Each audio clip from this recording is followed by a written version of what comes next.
Have you got any examples you can give us? No, but I'll write in and give you details. Because I could say, certainly in a number of our local authorities, I've already picking up from around the table, there isn't a lot of spare housing available. If there were, councils would be able to be dealing with it by now. What you're about to see is something you rarely witness in Westminster. A Prime Minister cornered, lost for words, when faced with direct questions about the housing crisis tearing British families apart. It's a huge problem. So you'll be putting homeless families into those hotels? No. Thousands of children trapped in cramped B&B rooms with no kitchen, no privacy, while billions are spent housing those who've only just arrived in the country.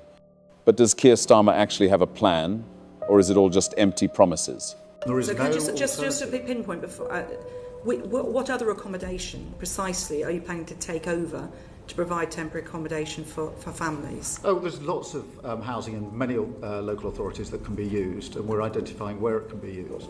But I mean, look. Can you give us? Have you got any examples you can give us? No, but I'm going to show you the exact moment MPs demand answers, and what you're about to hear may shock you as much as it did them.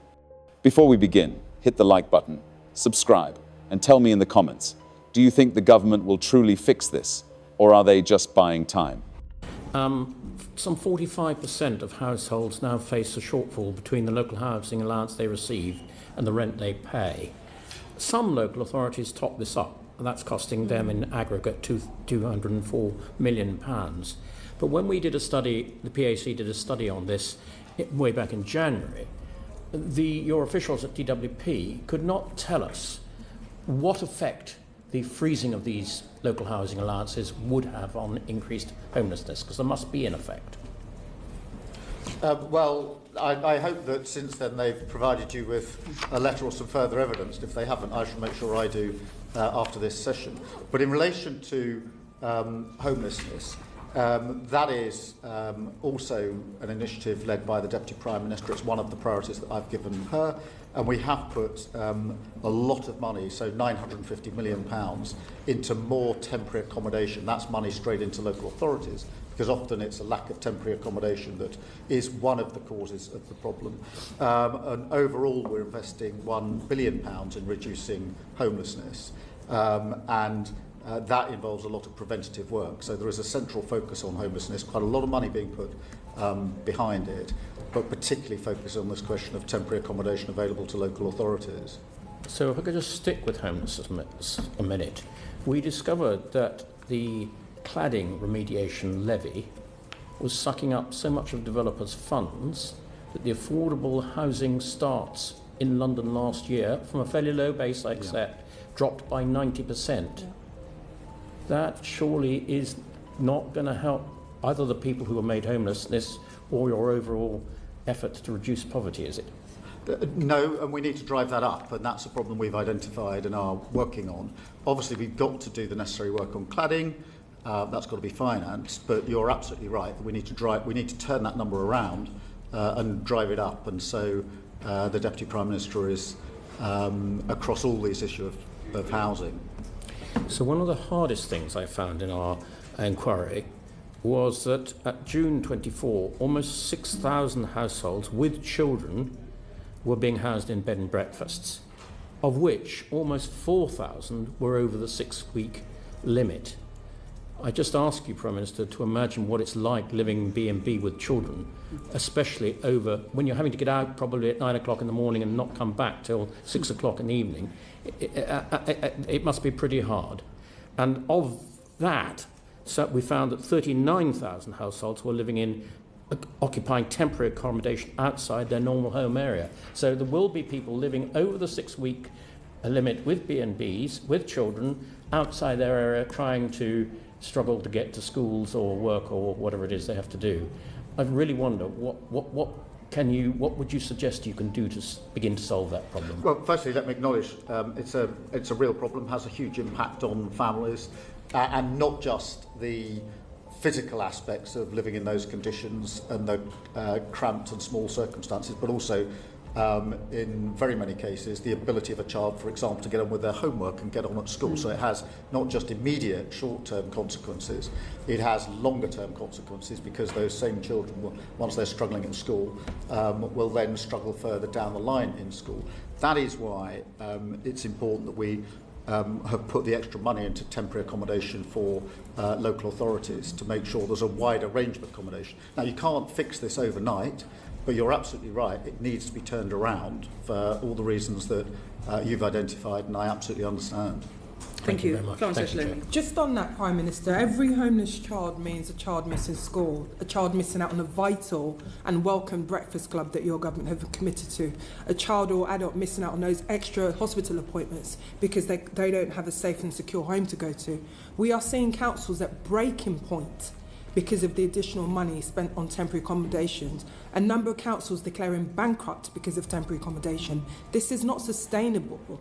And I come back to some of the measures that have been taken by the government. So just to ask, do you feel, Prime Minister, then, that we do need to have an urgent reset in local government funding to look at these long-term solutions and key pressures facing councils up and down the country? Yeah, I mean, firstly, let me say we have put £1 billion into homelessness. That is a huge amount, more than any government's put in for a very, very long time, for precisely the reasons that have been identified by this committee. So there's an absolute commitment on homelessness, and the money was put there in the budget and the spending review to make good on the commitment on homelessness. On the wider question of local authority funding, yes, I do think it needs a review. I've long thought it needs a review, amongst other things.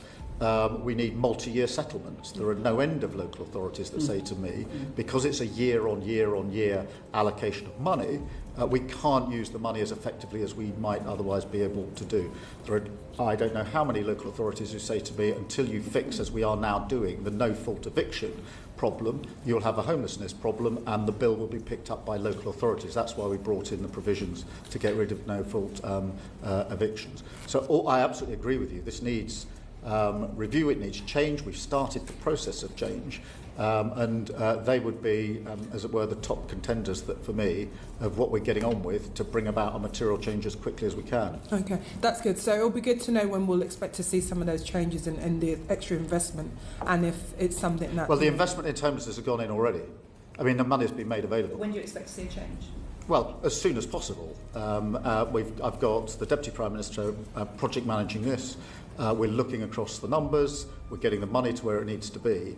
But the financial commitment and the political commitment are in place, and the Deputy Prime Minister is pretty focused.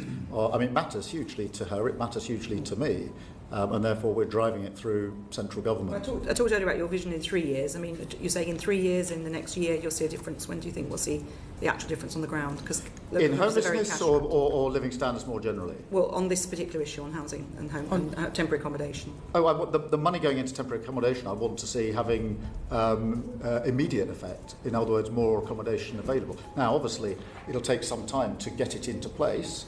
But where is this accommodation going to come from? This isn't a delayed project. Well, in terms of what could be built, what can be arranged, what can be taken by councils and repurposed is a central focus of what we're doing.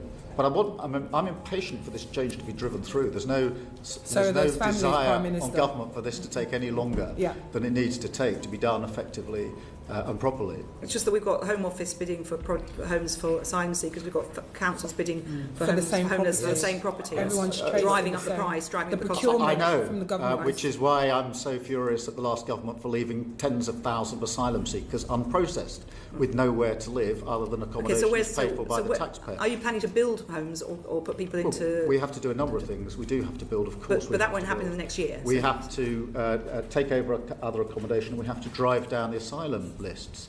There is just a pinpoint before. What other accommodation precisely are you planning to take over to provide temporary accommodation for families? Oh, there's lots of housing in many local authorities that can be used, and we're identifying where it can be used. But I mean, look. Can you give us? Have you got any examples you can give us? No, but I'll write in and give you details. Because I could say certainly in a number of our local authorities, I'm already picking up from around the table, there isn't a lot of spare housing available. If there were, councils would be able to be dealing with it by now. Yeah. Well, exactly, which is why leaving a huge tens of thousands of unprocessed asylum seekers that need to be housed is a huge problem for this government. You'll be putting homeless families into those hotels? No. We're looking at what accommodation is available, and I'll make sure that we send a detailed letter. Okay, well, we certainly look forward to receiving that detailed note. I'm sure councils will be breathless. If you believe this debate needs to reach more people and not be buried by the mainstream media, Now's the time to act. Give this video a like, subscribe to the channel, and share it.